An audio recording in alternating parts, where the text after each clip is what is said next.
berger et les brebis. Nous allons lire à peu près 4 versets. Les bergers et les brebis. Lorsqu'on parle de berger, les dictionnaires bibliques nous donnaient quelques définitions, mais j'en ai choisi 3. Berger, personne qui prend soin du troupeau. Personne qui conduit les peuples, on l'appelle les dirigeants, on l'appelle les chefs, on l'appelle les pasteurs. Et la 3e définition, Jésus qui conduit les siens en pourvoyant à tous les besoins. Jésus qui conduit les siens en pourvoyant à tous leurs besoins. Alors nous allons lire 4 versets, je pense. On va lire 3. Les psaumes 23, on va y aller après. On commence avec Jean chapitre 10, le verset 11. Jean 10, le verset 11. Je suis le bon berger. Le bon berger donne sa vie pour ses brebis. Nous lirons Hébreux chapitre 13, le verset 20. Hébreux chapitre 13, le verset 20. Que le Dieu de paix, qui a ramené d'entre les morts les grands bergers de brebis par le sang d'une alliance éternelle, notre Seigneur Jésus-Christ. Il dit le verset 21, vous rendre capable de toute bonne œuvre pour l'accomplissement de sa volonté. Nous lirons 1 Pierre chapitre 5, le verset 4. 1 Pierre 5, un Pierre 5, le verset 4. La Bible dit, lorsque le souverain berger paraîtra, vous obtiendrez la couronne incorruptible de gloire. La Bible dit, Jean chapitre 10, le verset 11, le Seigneur dit, je suis le bon berger. Le bon berger donne sa vie pour ses brebis. À maintes reprises, le Seigneur a prononcé ce mot, je suis. Et lorsque vous allez dans la Bible, vous allez comprendre que l'expression « je suis », c'était l'un des noms de la divinité. Vous allez vous souvenir de Moïse. Lorsque Dieu est apparu à Moïse au mont Horeb, et Dieu a dit à Moïse, « J'ai entendu les cris que lui font pousser les oppresseurs. Je suis descendu pour les délivrer. » Et la Bible dit, lorsque Dieu a dit à Moïse, c'est toi que j'ai choisi. Parce que Dieu choisit toujours un homme au travers de qui Dieu va accomplir son œuvre. Et Moïse, comme tous les oints de la parole de Dieu, Moïse trouvait une excuse. Moïse a commencé à dire à Dieu, « Oh, depuis que tu as commencé à parler à ton serviteur, je ne sais pas parler. Oh, j'ai un langage embarrassé. » Et lorsque Dieu lui a dit, « Voici Aaron, ton frère. Oh, je t'ai fait Dieu pour Aaron. Et Aaron sera ton prophète, celui qui a parlé, qui parlera à ta place. » Moïse dit à Dieu ceci. Oh, les enfants d'Israël vont dire, oh, il ne t'a pas apparu. Aussi réellement, ce Dieu-là t'est apparu et comment il s'appelle. Et Dieu dit à Moïse, oh, je suis apparu à Abraham sous mon nom éternel. Mais aujourd'hui, je te dis, lorsque tu iras voir les enfants d'Israël, tu vas leur dire que je m'appelle Je suis. Je m'appelle Je suis veut dire l'être parfaitement grand qui ne peut être connu des hommes qu'au travers l'histoire par laquelle il va se révéler. Et le Seigneur, ce jour-là, lorsqu'il a commencé à enseigner, il prend ces mots, il dit, je suis le bon berger. Il dit, le bon berger donne sa vie pour ses brebis. Vous savez, quand vous allez dans la parole de Dieu, vous allez comprendre que dans l'Ancien Testament, généralement, ce sont des brebis qui donnaient leur vie pour des bergers. Parce que dans l'Ancien Testament, des bergers qui gardaient les troupeaux, lorsqu'il fallait aller offrir un sacrifice à Dieu, oh, ces bergers choisissaient parmi les brebis comme un sacrifice, comme un holocauste pour aller sacrifier à Dieu, pour que leur sacrifice soit agréé par Dieu. Parce que depuis la chute d'Adam, Dieu avait besoin du sang. Il avait besoin du sang pour que les péchés soient pardonnés. C'est pourquoi lorsque vous lisez l'histoire de Caïn et Abel, la Bible dit que Dieu avait agréé le sacrifice d'Abel, il a rejeté le sacrifice de Caïn. Et lorsque vous lisez dans les livres de Genèse,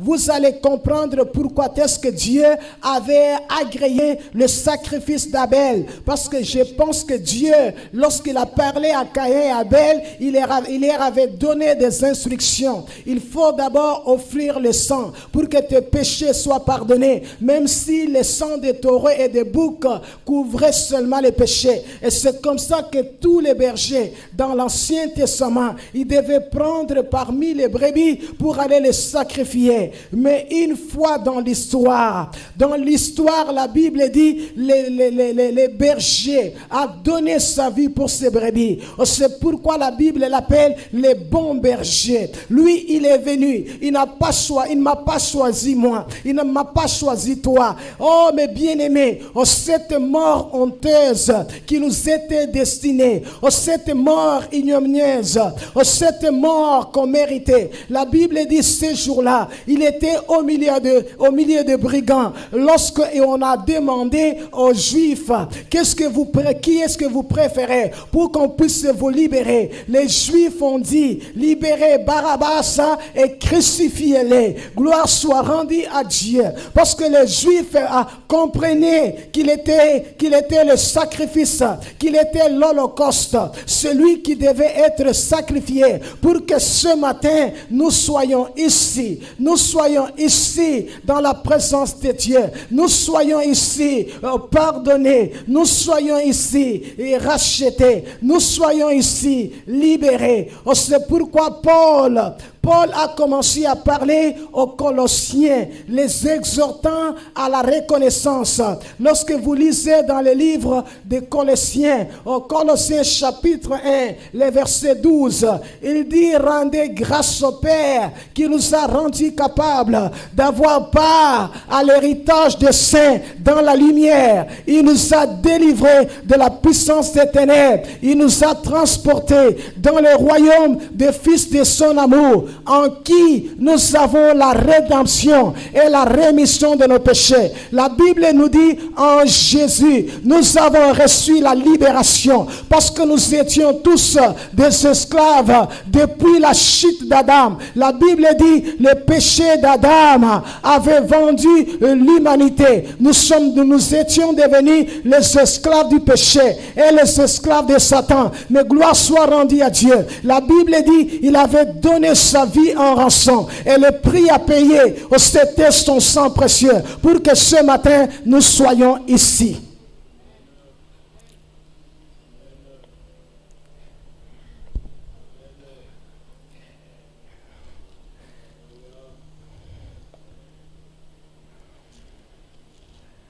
Le livre des Hébreux. L'auteur des Hébreux nous dit que le Dieu de paix, qui a ramené d'entre les morts les grands bergers des brebis. La Bible dit l'auteur a utilisé la plus belle bénédiction de la Bible. Lorsque vous lisez dans la parole de Dieu, dans Nombre chapitre 6, les versets 24 à 27, Dieu a commencé à parler à Moïse de dire à Aaron comment est-ce qu'Aaron allait bénir les enfants d'Israël. Aaron allait mettre le nom de Dieu sur le peuple et Dieu allait le bénir. On appelle ça la bénédiction prophétique. Dieu dit à Moïse, Aaron dira que l'Éternel te bénisse et qu'il te garde. Amen. Je dis toujours aux parents, un parent qui se respecte doit bénir ses enfants avec cette bénédiction prophétique. Dieu dit, quand tu vas mettre mon nom sur les enfants d'Israël, en prononçant cette bénédiction, et moi je le bénirai. Il dit que l'Éternel te bénisse et qu'il te garde. Ça, c'est la première bénédiction. La deuxième, on nous dit qu'il fasse luire sa face sur toi, qu'il t'accorde sa faveur. La troisième bénédiction, qu'il tourne sa face vers toi, qu'il t'accorde sa paix. J'ai regardé un jour un parent, cette mère qui connaissait la puissance de la bénédiction prophétique. Parce que ce que tu dis va arriver. Dans l'Ancien Testament, on avait besoin de Aaron. Mais dans le Nouveau Testament, la Bible dit, le Seigneur a fait de nous tous un royaume de sacrificateurs. Parce que si chaque jour tu mets ta main, tu bénis tes enfants. Oh, peu importe ce que tu vois, mais tu regardes dans l'agenda de Dieu, tu regardes ce que Dieu avait déjà prévu pour tes enfants, tu commences à les bénir, oh, ce que tu dis va arriver. Je voyais une mère qui avait son fils qu'on avait diagnostiqué autiste, incapable, il avait les troubles d'apprentissage, incapable d'étudier. Mais cette mère, chaque jour, elle se réveillait, elle mettait les mains sur son fils qui s'appelait Joshua. Elle commençait à bénir Joshua. Que l'Éternel te bénisse et qu'il te garde, qu'il fasse luire ta face sur toi, qu'il t'accorde sa faveur, qu'il tourne sa face vers toi, qu'il t'accorde sa paix. Elle commençait à renier tous les diagnostics des médecins. Elle parlait de Joshua, un garçon intelligent, un garçon capable d'étudier, un garçon qui termine, un garçon qui fait ça. Et quand moi j'ai vu Joshua, on était en train de le graduer, Joshua était à l'université. Oh, parce qu'une mère avait cru que ce que Dieu a dit, si nous mettons la parole de Dieu dans nos bouches, nous commençons à bénir nos enfants. Nous commençons à bénir nos enfants. Oh, Dieu les bénira. La Bible dit, il s'adresse à Dieu comme le Dieu de paix. Vous savez, lorsque vous lisez la parole de Dieu, vous allez comprendre que le saint de l'Ancien Testament n'avait jamais joui d'une conscience totalement en paix. Parce que la question du péché n'était pas encore réglée. Parce que le sang des taureaux n'avait pas le pouvoir de toucher à la conscience. C'est pourquoi l'auteur des Hébreux nous dit aussi le sang des taureaux et des boucs et la cendre d'une vache versée sur ceux qui sont souillés sanctifie et procure la pureté de la chair. À combien plus forte raison le sang de Christ qui par un esprit éternel s'est offert lui-même sans tache à Dieu purifiera notre conscience des herbes mortes pour que nous servions le Dieu vivant. C'est pourquoi nous les chrétiens, les croyants de la nouvelle alliance, nous jouissons d'une conscience totalement en paix parce que le sang de Jésus a le pouvoir d'ôter les péchés. Ce n'est pas comme le sang des taureaux qui couvrait les péchés. Et chaque année, les souvenirs du péché étaient renouvelés. La Bible dit, quand vous lisez Romains chapitre 5, le verset 1, Paul dit aux Romains, il dit, étant justifiés par la foi, nous avons la paix avec Dieu. Il dit, nous avons la paix avec Dieu par notre Seigneur Jésus-Christ. Ça, c'est la première paix. Nous avons la paix avec Dieu parce que nous avons accepté Jésus comme étant Seigneur et Sauveur personnel. Le Seigneur nous a justifiés. Nous nous présentons devant Dieu, non pas avec le statut de pécheur, parce que quand nous mettons notre foi en Jésus, nous recevons le nouveau statut de juste. Et la Bible dit, nous avons maintenant la paix avec Dieu. La paix avec Dieu, c'est-à-dire, comme Paul disait aux Éphésiens, que par son sang, il a renversé le mur de séparation. C'est-à-dire, nous qui étions ennemis de Dieu, nous sommes devenus amis de Dieu. Nous qui étions les enfants du diable, nous sommes devenus les enfants de Dieu. Nous sommes devenus en communion avec Dieu à cause du sang de Jésus. Oh, il n'y a que le sang de Jésus qui pouvait renverser le mur de séparation entre nous et Dieu. Oh, c'est pourquoi la Bible nous dit, l'autre fois nous étions ennemis de Dieu, et ce matin nous ne sommes pas ennemis de Dieu parce que nous sommes en communion avec Dieu. Et la Bible dit que cette communion, c'est parce que nous avons accepté Jésus comme étant Seigneur et Sauveur personnel. C'est parce que lorsque nous l'avons accepté, la Bible nous dit, il nous a justifiés. Et Paul dit aux Philippiens, nous n'avons pas seulement la paix avec Dieu, mais nous avons la paix de Dieu. Paul dit aux Philippiens, Philippiens 4, le verset 6 à 7, il dit, ne vous inquiétez de rien, mais dans toutes circonstances, faites connaître vos besoins à Dieu par des prières, des supplications, avec des actions de grâce. Il dit, et la paix de Dieu, qui surpasse toute intelligence, gardera vos cœurs et vos pensées en Jésus-Christ. Non pas seulement que nous avons la paix avec Dieu, mais nous avons la paix de Dieu. Mais bien aimé, cette paix, personne dans le monde n'est là. Cette paix, il n'y a que ceux qui ont Jésus. Oh, c'est pourquoi David pouvait dire, l'Éternel, il dit l'Éternel, tu es mon refuge et mon appui, le secours qui ne manque jamais dans la détresse. Il dit, c'est pourquoi je suis sans crainte. Lorsque toute la terre est bouleversée, que les montagnes chancellent, que les flots de la mer, se soulèvent jusqu'à faire trembler les montagnes. Moi, je suis en paix. Les gens du monde peuvent avoir la paix, mais cette paix, elle est éphémère. Cette paix s'envole. Les jours où ils perdent leur emploi. Oh, cette paix s'envole. Les jours où ils n'ont pas de l'argent. Cette paix s'envole. Les jours où ils sont face au mur. Oh, cette paix s'envole. Les jours où ils sont dans la détresse. Oh, cette paix s'envole. Oh, c'est pourquoi, chrétiens, la paix de Dieu fait la différence. Comme on nous disait hier, les jours des épreuves, comme la situation de Job, un homme qui avait tout perdu, le même jour, il lève les yeux, il dit, oh, le Seigneur a donné, le Seigneur a ôté, que son nom soit béni. Oh, ça c'est la preuve que nous avons la paix de Dieu. Oh, cette paix n'est pas tributaire des choses du monde. On peut tout nous enlever. Nous sommes en paix.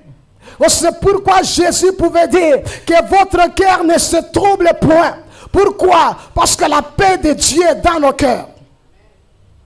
Et la Bible dit, l'auteur des Hébreux nous dit, et cette paix est le fruit des lèvres de Jésus. Des lèvres de Jésus. Pourquoi? Il dit, parce que Dieu l'a ressuscité des morts. Vous savez, la résurrection des morts, était le signe qu'il avait réglé une fois pour toutes la question du péché. La Bible dit, oh, comme étant bon berger, il a donné sa vie pour ses brebis. Mais comme étant le grand berger, il est ressuscité des morts, ayant accompli la rédemption. La Bible dit, comme grand berger, il est ressuscité des morts. Et la résurrection était la preuve que son œuvre avait satisfait aux exigences de la sainteté et de la justice de Dieu. J'aimais un pasteur qui disait, oh, son fils un jour est rentré à la maison, il pose la question à son père, pourquoi c'est Jésus seul qui est le vrai? Pourquoi ce n'est pas Bouddha? Pourquoi ce n'est pas tous les autres? Parce que c'est le seul qui est sorti vainqueur du tombeau. Parce que la résurrection, c'est la preuve qu'il avait réglé une fois pour toutes la question du péché. Que le jour où là, il est mort, aussi dans l'Ancien Testament, tout ce qu'on a offert, le sang des taureaux, le sang des boucs, n'avait jamais satisfait Dieu. Mais la Bible dit, au ce jour-là, Dieu a été satisfait. Et c'est pourquoi son offrande a été offerte une fois pour toutes. Amen.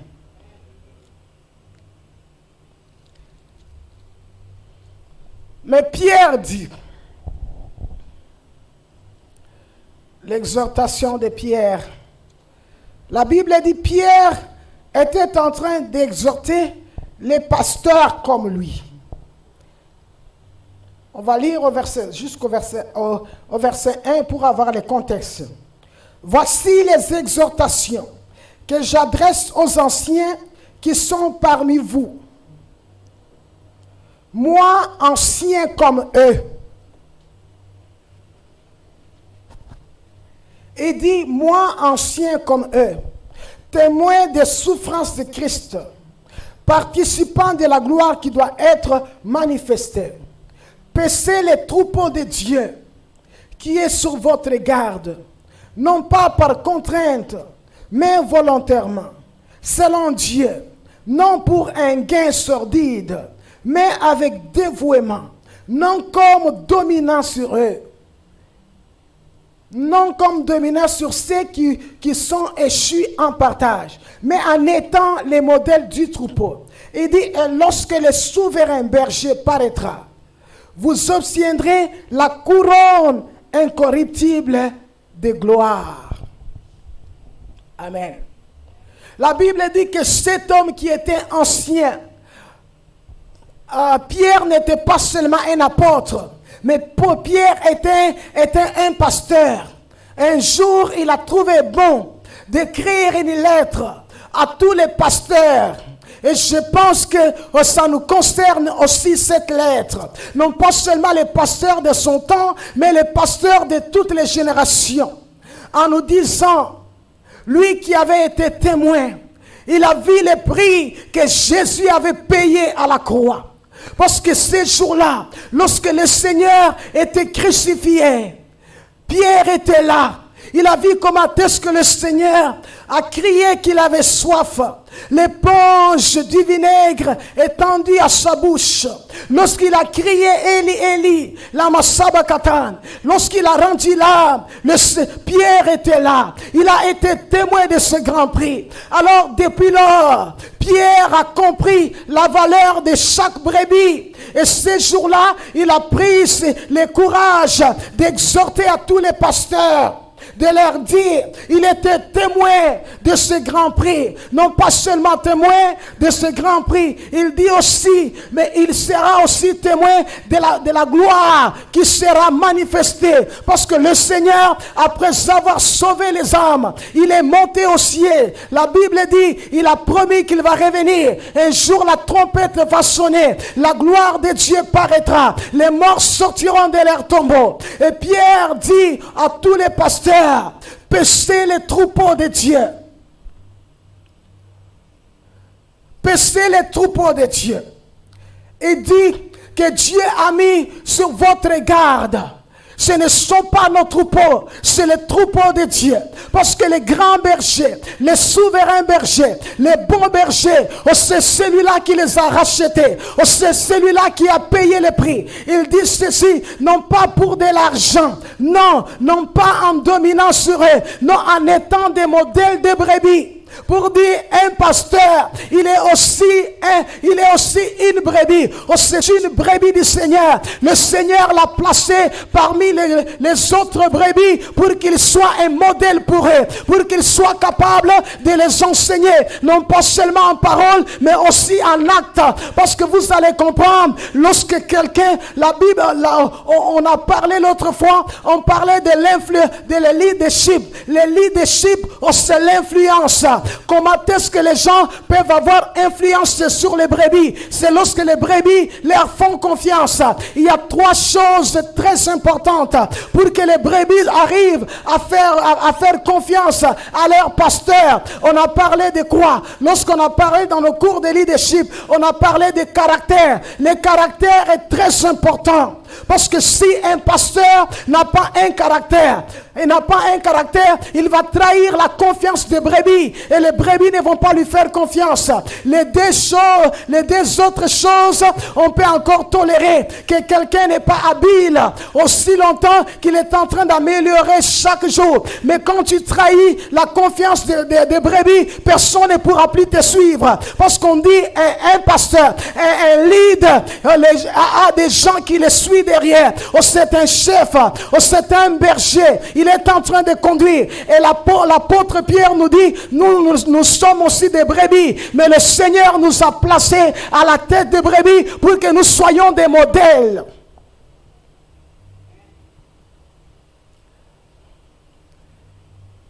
Il a dit pas pour dominer sur les brebis.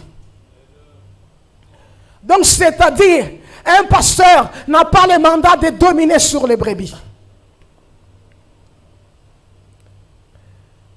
Et la Bible dit, il dit, lorsque les souverains bergers, vous savez, quand vous lisez les lettres pastorales, les lettres que Paul a écrites à Timothée et à Tite, comme on les appelle les lettres pastorales, parce que Timothée et Tite étaient des pasteurs.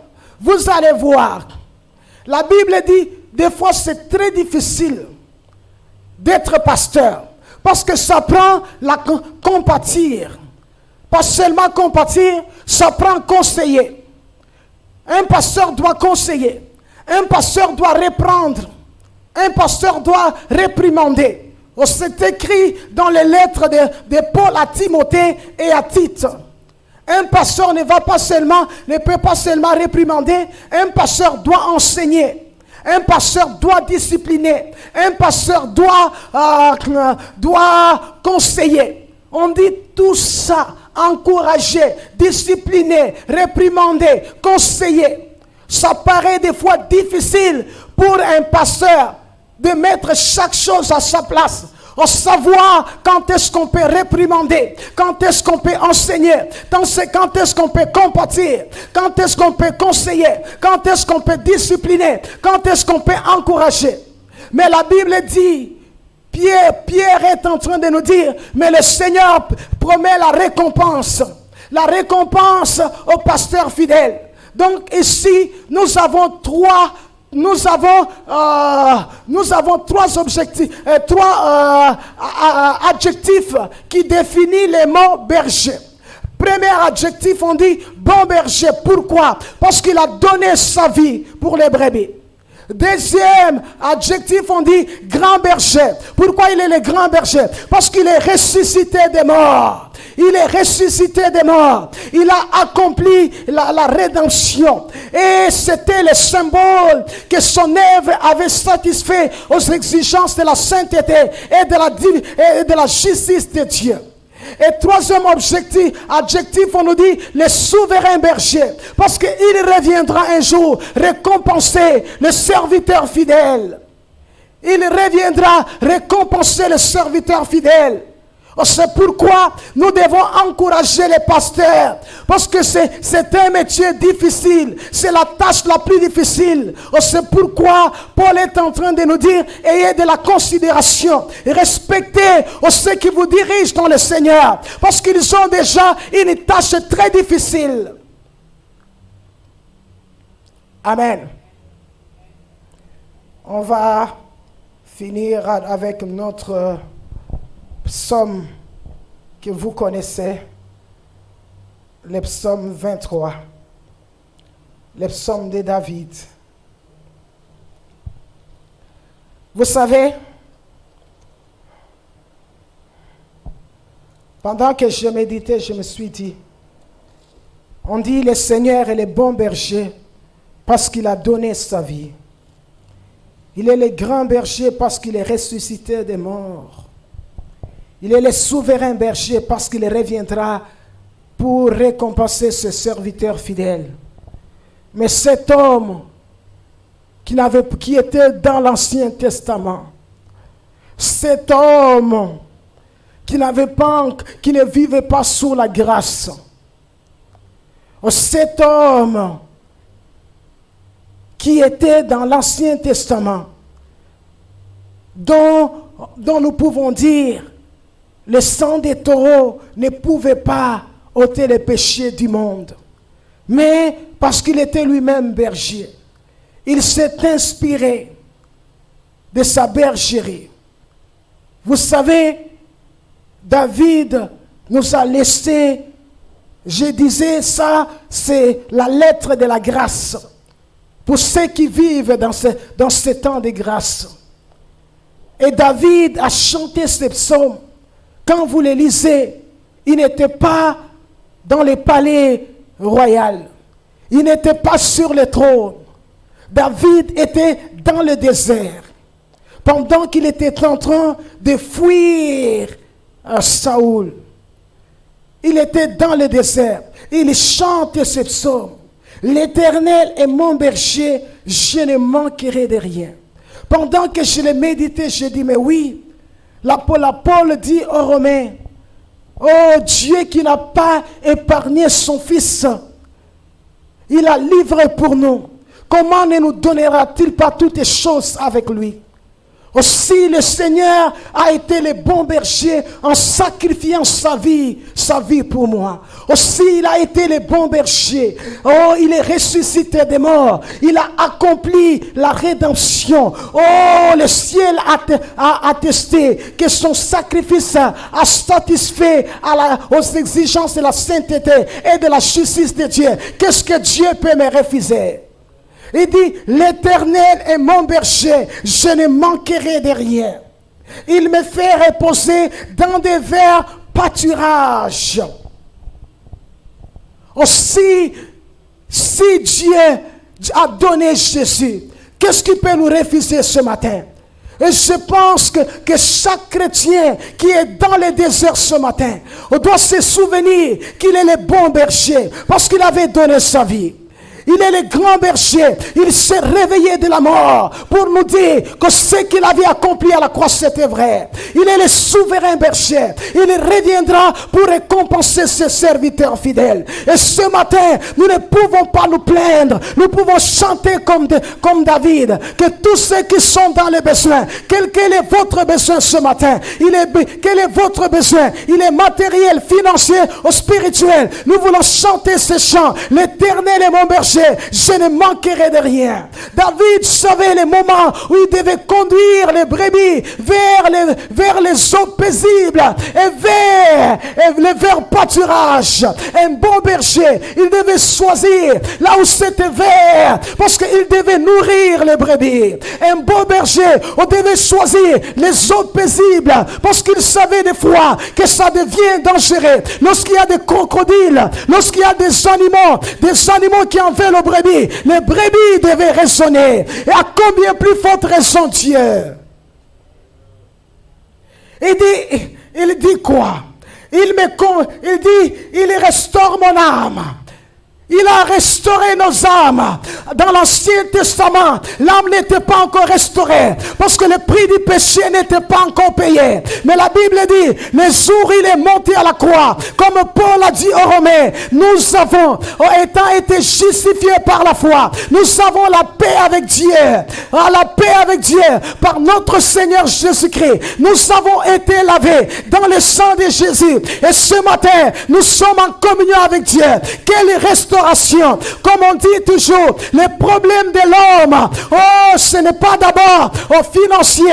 Les problèmes de l'homme, oh, ce n'est pas d'abord au matériel. Les problèmes de l'homme, oh, ce n'est pas d'abord physique. Les problèmes de l'homme est d'abord spirituel. Les problèmes de l'homme a commencé depuis où le péché est entré dans le monde. On dit par le péché la mort. Et la mort s'est étendue sur tous les hommes. Parce que tous avaient péché en Adam. Mais la Bible dit, le jour où il est mort à la croix, il a restauré nos âmes. Il a rétabli la communion entre nous et Dieu. Parce que le prix avait été payé. Il dit, il me conduit dans le sentier de la justice à cause de son nom. Mais bien aimé, il y avait un nom au ciel. Comme la Bible nous dit, les mystères cachés de tout temps, dans tous les âges, révélés maintenant à ce saint, à qui Dieu a voulu faire connaître quelle est la glorieuse richesse de ce mystère, à savoir parmi les païens, au Christ en nous, l'expérience de la gloire. Oh, Dieu s'appelait Jéhovah. Oh, c'est correct. Il s'appelait Jésus. Oh, c'est correct. Mais il y avait un nom.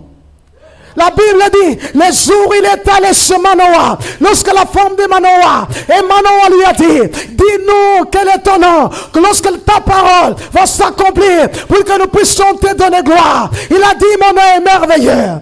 Oh, ce n'est pas à vous ce nom, mon nom est merveilleux.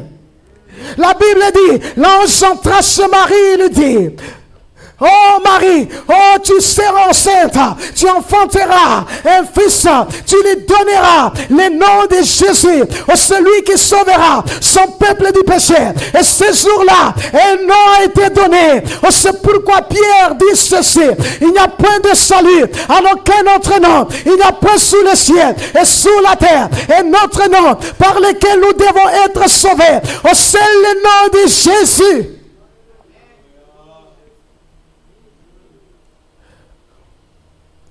Les gens n'ont pas compris que Jéhovah a donné un nom par lequel les hommes doivent être sauvés. Les gens tapent à côté de la révélation de Dieu. Tu peux croire en Jéhovah, mais sans être uni à Dieu. C'est ce que Jean nous dit. Il nous dit, oh, celui qui est venu. Oh, il dit, ça, lorsque nous sommes unis à Christ, nous sommes unis au véritable Dieu. Tu peux être uni au véritable Dieu. Tu ne peux pas être uni au véritable Dieu sans être uni à Christ.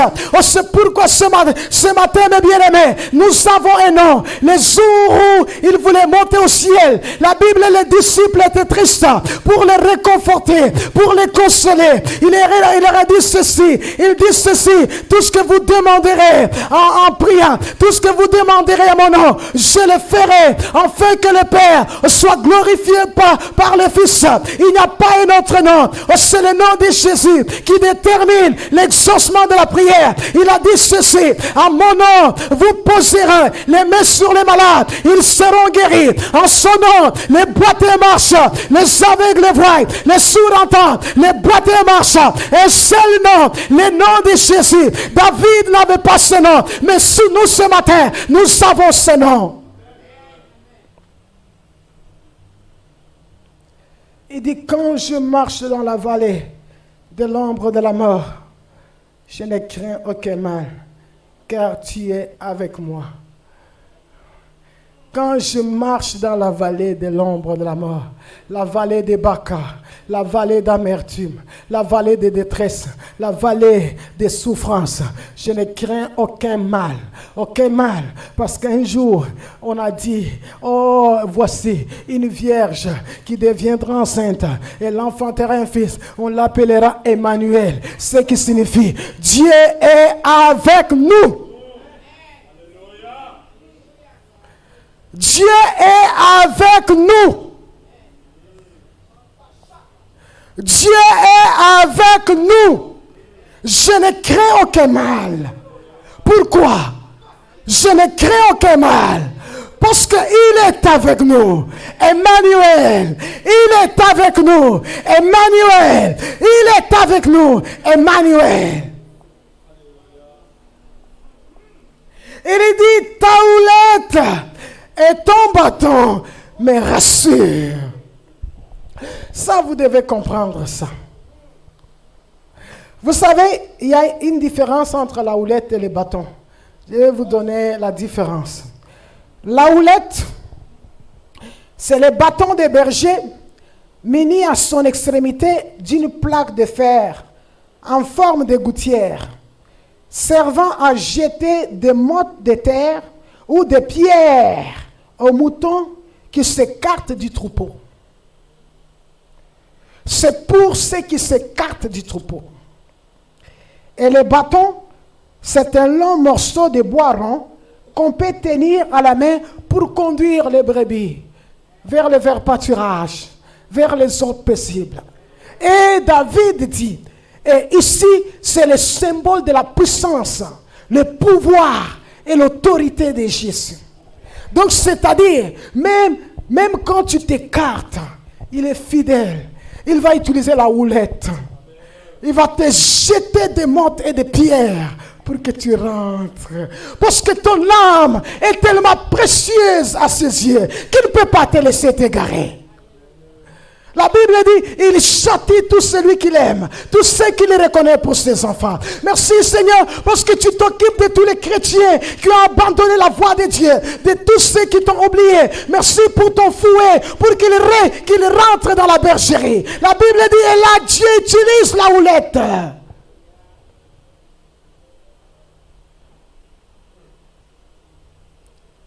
Parce que votre âme, c'est écrit, le sang de Jésus. Vous n'avez pas, la Bible dit, Pierre dit, ce n'est ni par de l'or, ni par de l'argent que vous avez été rachetés de vos vaines manières de vivre, que vous avez hérité de vos pères. Mais il dit, c'est par le sang de Christ, comme d'un agneau au sans défaut et sans tache. Dans l'Ancien Testament, tu ne peux pas aller offrir un sacrifice, un animal qui boite, un animal avec un œil, un seul œil. Non, ça ne pouvait pas se faire. Parce que la Bible dit, tous ceux qui devaient offrir les sacrifices dans l'Ancien Testament, ça devait être sans défaut, le symbole de sa vie sans péché.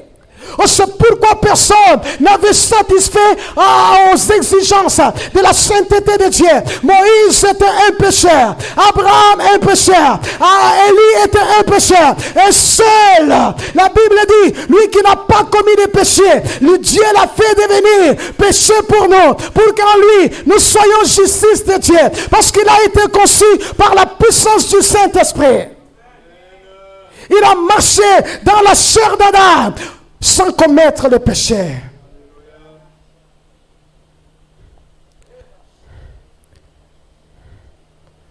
Quand David nous entend pleurer, il dit, mais ils ne comprennent pas que ces chants, j'avais chanté pour eux. J'avais chanté parce que moi, je n'avais même pas ce nom. Lisez, quand Pierre est en train de dire, lorsque David parlait, que le Seigneur ne va pas abandonner mon âme dans le séjour des morts. Il dit, la tombe de David est parmi nous, la tombe de Salomon. David ne parlait pas de lui-même, parce qu'il était prophète. Il savait que Dieu lui donnera l'un de ses descendants, celui qui va s'asseoir sur le trône éternellement. Le jour où il descend dans la tombe, son âme n'allait pas être abandonnée, parce que le Père l'avait promis, que le troisième jour, il va sortir vainqueur des tombeaux. Oh mes bien-aimés, Jésus est ressuscité. Jésus est vivant. Jésus est ressuscité. Jésus est ressuscité. Oh Jésus est ressuscité. Oh Jésus est ressuscité. Oh Jésus est ressuscité. Jésus est ressuscité. Il n'est pas dans sa tombe.